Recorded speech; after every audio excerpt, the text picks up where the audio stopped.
Like, for example, you can recite, you know, Malik Yawmiddin? Malik Yawmiddin means the owner of the Day of Judgment. Malik Yawmiddin.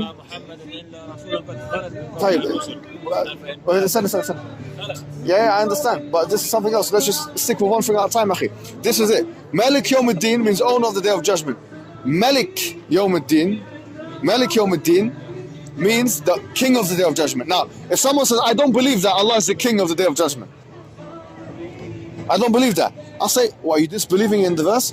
I say, Malik Yawmiddin. I think this is the only verse in the Qur'an that says that Allah is the owner. Yeah? I agree with it. I believe in Hatun and Nabiyyin, but I believe that... So you believe it says Khatim. So Khatim is preserved, yes? You're not going to say that the word Khatim is unpreserved. The word Khatim and Khatim, both of them are preserved. Khalas. The Qur'an is preserved. طيب. If Khatim is preserved and the Qur'an is preserved, there's only one more thing you can do now. You have to go into the books of the Arabs, the pre-Arabs, the poetry, the qawamis, or what you call the dictionaries, and find me anyone that says Khatim does not mean the final. If you find that, well, I'll shake your hand and agree with you.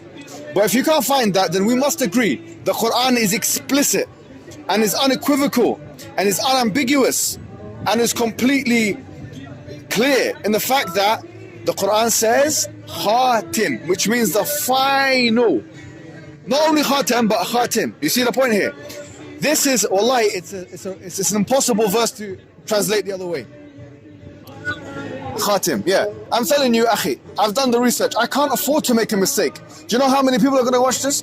I can't afford to make a mistake. Yeah, I've read that.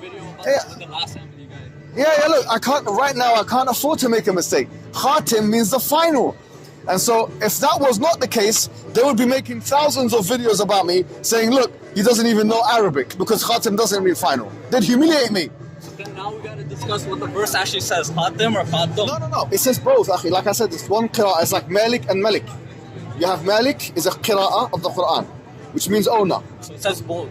Yeah. In the same verse? Yes, it's called qira'ahs of the Qur'an. I'm sure you're aware of this, yeah? So you can recite if you look at the Qur'an, you can recite, for example, Alhamdulillah Rabbil Alameen Ar-Rahman Ar-Rahim Maliki Yawmiddin. You also agree that it could be seal of the prophets? It's both. Or it could also be... No. It's not, cannot be a contradiction. Look, when you have a qira'ah like that, it can never be contradictory to each other. That means you're saying there's contradictions in the Qur'an. So hey, look, here's the point. You either say the Qur'an is not preserved, or that it's contradicting itself, or you try and bring out some new Arabic, some funky Arabic.